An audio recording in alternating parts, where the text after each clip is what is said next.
ताराराणी या जैन संप्रदायामधल्या होत्या असं त्यांनी शब्द वापरला. त्यांचं नशीब चांगलं की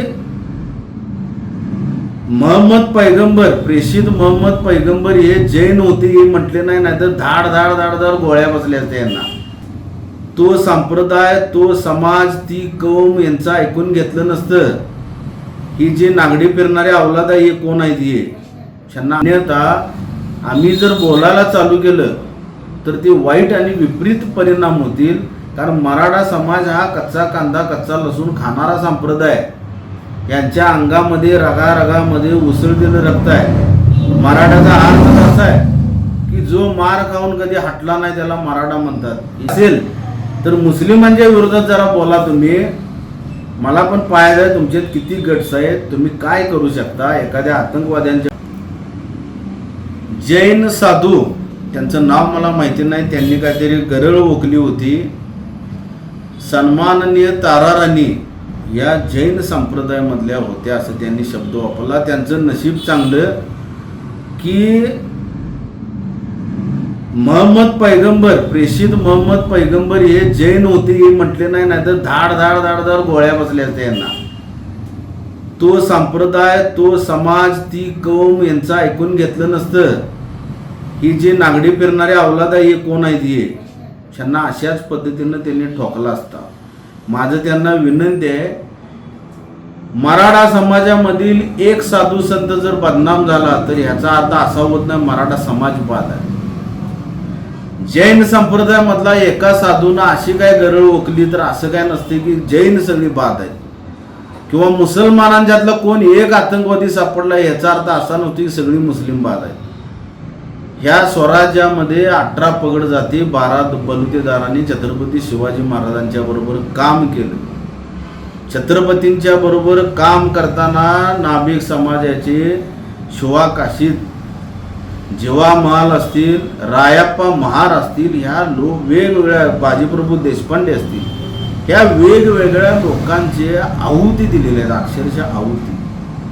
आणि अशा पद्धतीनं बोलून जर समाजामध्ये तेढ निर्माण करणे, द्वेष निर्माण करणे असे जैन संप्रदायाचे साधू कोण करत असेल तर माझी जैन समाजालाच विनंती राहील की अशा लोकांना तुम्ही थारा देऊ नका. हे भगतसिंग कोश्यारी असेच काहीतरी बोलायचे, आम्ही नेहमी त्यांच्यावर आक्षेप घेतो. राष्ट्रपुरुषांचा, युगपुरुषांचा व चांगल्या चांगल्या साधू ऋषी मुनी संत लढवयांचा अपमान करणे, त्यांना कुत्सित बुद्धीनं वागणूक देणे हे यांनी बहुतेक स्वतःच्या मनाची ठाम मानलेलं आहे. यांना कदाचित मराठ्यांचा इतिहास माहिती नाही. या जैन साधूंना अटकेबार झेंडा नेणारा मराठा एम्पायर आहे. मराठ्याचा अर्थ ज्यावेळी या भारतवासियांना कळाला त्यावेळी पंजाब सिंध गुजरात मराठा हे मराठा त्यामध्ये नाव आलं. पंजाब सिंध गुजरात मराठा हे यांनी पहिला आत्मसात करावं, आत्मचिंतन करावं. हिंदू धर्मातील असो किंवा अन्य कोणत्याही धर्मातील असो, कोणावरही टीका करताना आपण अभ्यासात्मक टीका करावी. अन्यथा आम्ही जर बोलायला चालू केलं तर ते वाईट आणि विपरीत परिणाम होतील. कारण मराठा समाज हा कच्चा कांदा कच्चा लसूण खाणारा संप्रदाय.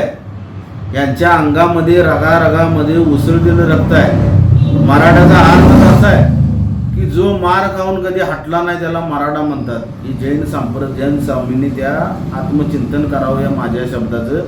इथून पुढं बोलताना आपली जीभ सांभाळावी. कुठल्याही समाजाबद्दल आक्षेपार्ह बोलू नये. आणि बोलायचं असेल तर मुस्लिमांच्या विरोधात जरा बोला तुम्ही. मला पण पाहायचं आहे तुमच्यात किती गट्स आहेत, तुम्ही काय करू शकता. एखाद्या आतंकवाद्यांच्या बद्दल बोला. भारत देशावर आक्रमण कोण करतं त्यांच्याबद्दल बोला. जी कोण जिहादी प्रवृत्ती आहेत त्यांच्याबद्दल बोला. आतंकवाद्यांच्या बद्दल बोला.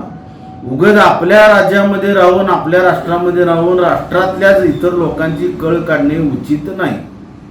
ओके. अशाच नवनवीन अपडेट्ससाठी डिजिटल कोल्हापूर चॅनेलला सबस्क्राईब करायला विसरू नका.